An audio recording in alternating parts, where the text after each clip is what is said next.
Alléluia, alléluia. L'Esprit de vérité rendra témoignage en ma faveur, dit le Seigneur. Et vous aussi, vous allez rendre témoignage. Alléluia. Le Seigneur soit avec vous. Évangile de Jésus-Christ selon saint Luc.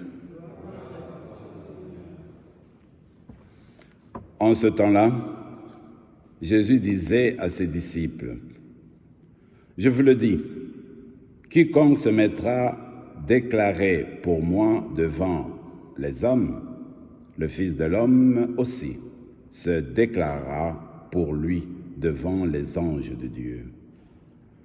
Mais celui qui m'aura renié en face des hommes sera renié à son tour en face des anges de Dieu.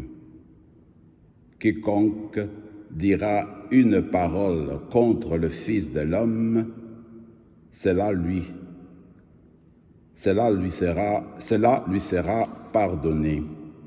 Mais si quelqu'un blasphème contre l'Esprit Saint, cela ne lui sera pas pardonné.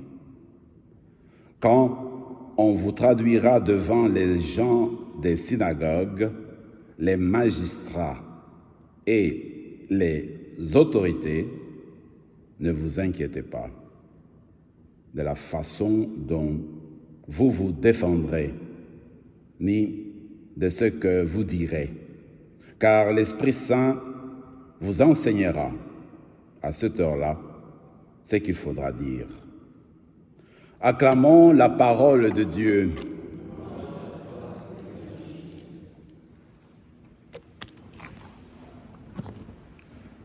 À la messe d'hier, on avait commencé, normalement on avait commencé l'épître aux Éphésiens. Comme vous le savez, à chaque jour, on fait ce qu'on appelle la lecture continuelle. Alors on a commencé l'épître aux Éphésiens hier, normalement.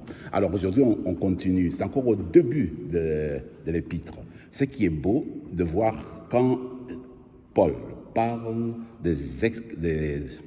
l'endroit où il a vécu, les personnes à qui il a annoncé la parole de Dieu, qui a transformé, et puis il a fondé une nouvelle communauté. Quand il est parti au loin et qu'il commence à l'écrire, moi, ce qui me frappe toujours de voir au début de l'écriture, au côté de la lettre, il commence par rendre grâce au Seigneur pour les grâces, pour les bénédictions et tous les fruits qui sont sortis de cette petite communauté qui commence à se lancer.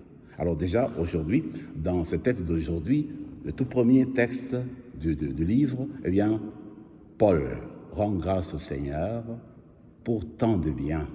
Il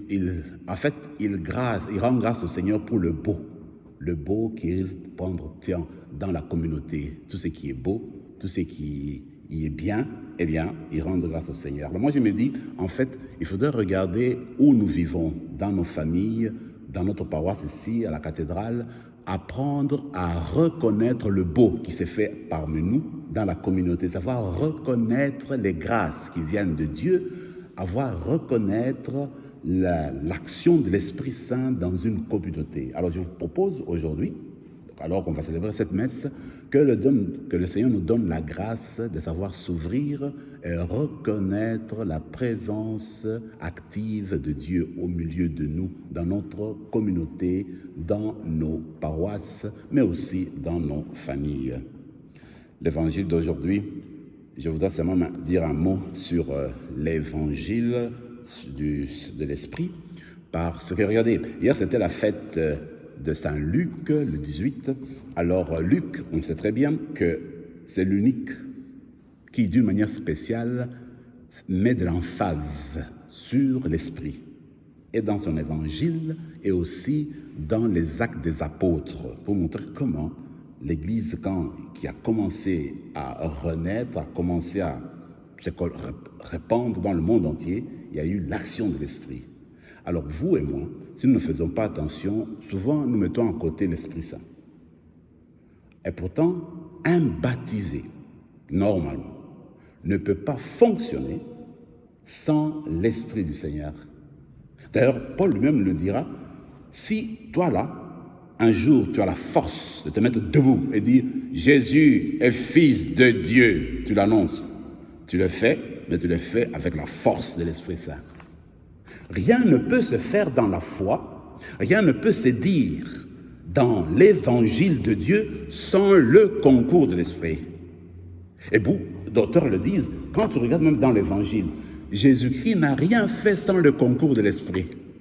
Tout, c'est fait avec l'Esprit Saint. Donc, vous et moi, on va demander cette grâce spéciale pour que nous nous habituions chaque jour. Le même matin, quand tu te lèves, Dieu vous salue Marie, c'est bien, tu peux prier notre Père aussi, n'importe quelle prière, n'oublie pas, on prie au nom de l'Esprit. C'est l'Esprit qui nous dit où aller, c'est l'Esprit qui nous inspire pour dire ce que Dieu voudrait qu'on dise, si vous voulez. Alors on va demander cette grâce dans la messe d'aujourd'hui, que le Seigneur nous apprenne à grandir dans son esprit et à dire des choses dans l'esprit et à faire des choses dans l'esprit. Amen.